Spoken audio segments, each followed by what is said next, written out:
E agora vamos ver como é que fica o potencial e o campo elétrico se eu tiver várias partículas. Vou somá-lo, vou fazer o quê? Primeiro, o campo elétrico é vetorial. Tem esta setinha aqui em cima que vai dar uma propriedade diferente do V, que não tem uma seta em cima, que não é vetorial, é um escalar. Então, se eu tiver uma partícula Q1 e uma partícula Q2, vou escolher primeiro um dado ponto no espaço, pode ser aqui. Esse ponto no espaço vai ter uma distância à partícula Q2, que eu chamo R2, e uma distância à partícula Q1, que eu chamo R1.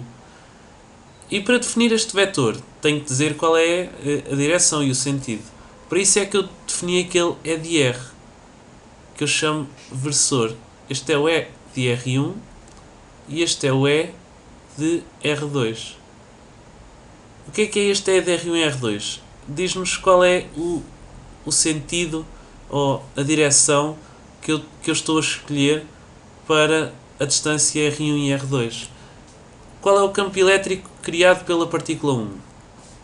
Vai ser a carga da partícula 1 sobre 4π epsilon 0, 1 sobre R1, vezes este dado versor, que me diz qual é a direção e o sentido. E o campo elétrico da partícula 2 é a carga da partícula 2 a dividir por 4π epsilon 0, 1 sobre R2, vezes o versor 2, que me diz a distância. E agora, para os somar, como é que eu faço? O campo elétrico total vai ser nada mais do que a soma do campo elétrico 1 mais o campo elétrico 2. E isto é, 1 sobre 4π epsilon 0 é comum aos dois, posso pôr em evidência. Isto fica Q1 sobre R1 no sentido E de R1, mais Q2 sobre R2 no sentido E de R2. Agora, esta notação, da maneira como isto fica, é um pouco confusa, porque para fazer as contas, como é que eu encontro o E de R1 e o E de R2? O mais fácil que eu posso fazer é definir o ângulo θ. Se eu disser que o vetor E de R1 faz um dado ângulo θ1 com a horizontal e o E de R2 faz um dado ângulo θ2 com a horizontal, eu tenho este vetor assim. Como é que eu encontro a componente y e a componente x do vetor, dado um dado ângulo θ? A componente x, se isto é r, a componente x vai ser r cosseno de θ. E a componente y vai ser r seno de θ. Ou seja, se eu quiser descrever em termos de E de R1, E de R2, θ1 ou θ2, o E de 1 vai ser um dado vetor com uma componente x e uma componente y. A componente x é Q1 sobre 4π epsilon 0 distância R1 vezes o cosseno do θ. Esta dá a magnitude do vetor, que eu aqui chamei R, vezes o cosseno de θ, que me dá apenas na direção x. Na direção y é Q1 sobre 4π epsilon 0 vezes seno de θ, e a dividir também pela distância R1. Para o campo elétrico criado pela partícula 2, vai ser exatamente a mesma coisa, mudando 1 para 2. Só que temos uma dada nuance. O E de R2 é para a esquerda, o E de R1 é para a direita.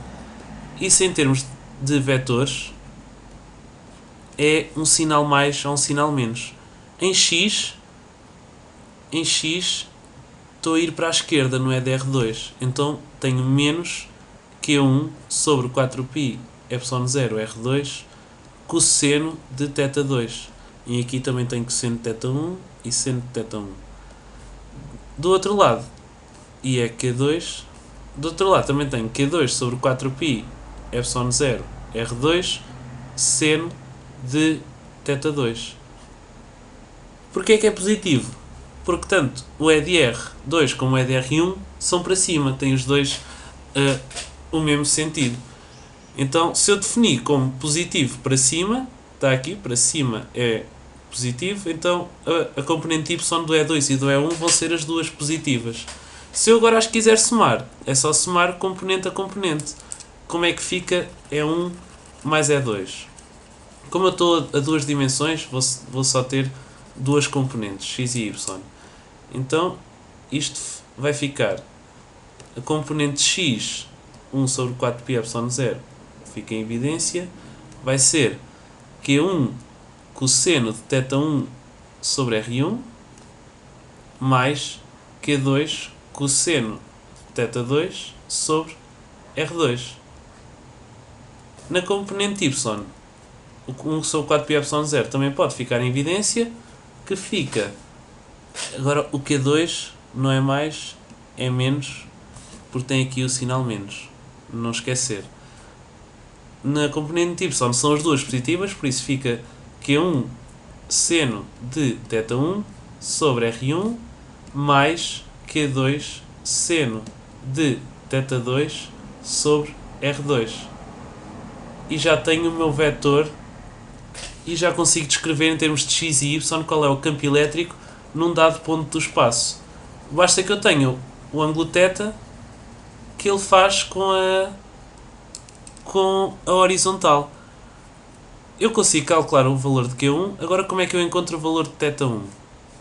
Bem, se eu tenho um dado ponto aqui e um ponto ali, no enunciado, eles ao encontro esta distância y e esta distância x, como é que eu encontro o θ dado o y e dado o x? Tenho várias maneiras, se calhar a maneira mais simples de fazer é que a tangente de θ é igual a y sobre x.